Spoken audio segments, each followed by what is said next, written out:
बच्चों 15 अगस्त आने वाला है तो उसमें हम लोग क्या करते हैं, झंडा फहराते हैं। झंडा फहराते हैं ना, तिरंगा फहराते हैं। तो आपको कुछ हम बताएंगे कि झंडा फहराने का तरीका क्या है, तिरंगा फहराने का किन बातों का हमको ध्यान रखना चाहिए। तो हम आज मेरा टॉपिक है राष्ट्र ध्वज फहराने से पहले हमें किन बातों का ध्यान रखना है। नंबर 1 कि तिरंगा कभी उल्टा नहीं फहराना चाहिए। जैसे हमारे झंडे में 3 रंग होते हैं, केसरिया, सफेद और हरा। तो हमें हरा ऊपर नहीं करना है, बल्कि कौन सा रंग ऊपर करना है, केसरिया। केसरिया, सफेद और हरा, ये रंग सीधा एकदम हमको झंडा फहराना है। फहराते वक्त हमें ध्यान देना पड़ेगा। नंबर 2 पॉइंट क्या है कि तिरंगा हमेशा सूती, सिल्क या खादी का होना चाहिए। प्लास्टिक का झंडा फहराने पर सजा का प्रावधान है। मतलब जो झंडा हम बनाएंगे, फहराएंगे, वो सूती कपड़े का हो या सिल्क कपड़े का हो या खादी का हो, प्लास्टिक का नहीं होना चाहिए है, क्योंकि अगर आप फहराते तो उसके लिए सजा का प्रावधान, आपको सजा भी हो सकती है। झंडा फहराने से पहले अच्छी तरह से देख ले कि वो कटा फटा ना हो, कहीं दाग न लगा हो, गंदा ना हो, मिट्टी ना लगी हो, क्षतिग्रस्त ना हो या रंग उड़ गया हो। क्योंकि झंडा कभी कभी बहुत दिन पिछले सालों में फहराया और उसी झंडे को इस पर फहरा दिया। अगर अच्छा है तो आप फहराइए, अगर कलर उतर या उधर हो गया है उस झंडे को हमको नहीं फहराना चाहिए, नहीं तो हमें सजा का प्रावधान है।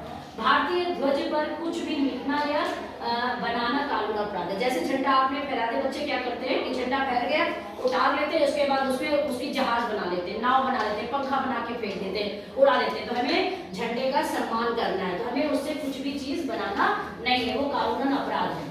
झंडा जमीन में भी कभी नहीं छूना चाहिए कि 15 अगस्त बीत गया, 26 जनवरी बीत गया और झंडा को फेंक दिया मैं नाली में, सड़क पे फेंक दिया, नहीं, उसको संभाल के अपने घर में किसी में लगा लेना है, स्कूल में लगा देना है, या उसको पर्द करके अपने अलमारी में अच्छे से उसको रख देना है।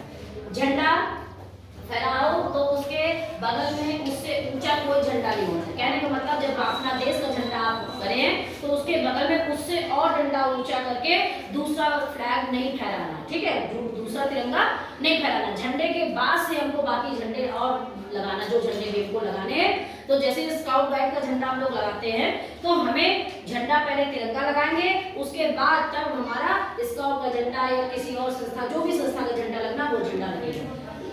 तिरंगा के पहले अगर आपने तिरंगा इधर लगाया, इस जगह तिरंगा लगाया, तो इस तरह कुछ भी नहीं होना चाहिए, ठीक है। उससे झंडा ऊंचा, कोई भी झंडा, अपने देश का झंडा सबसे ऊंचा है।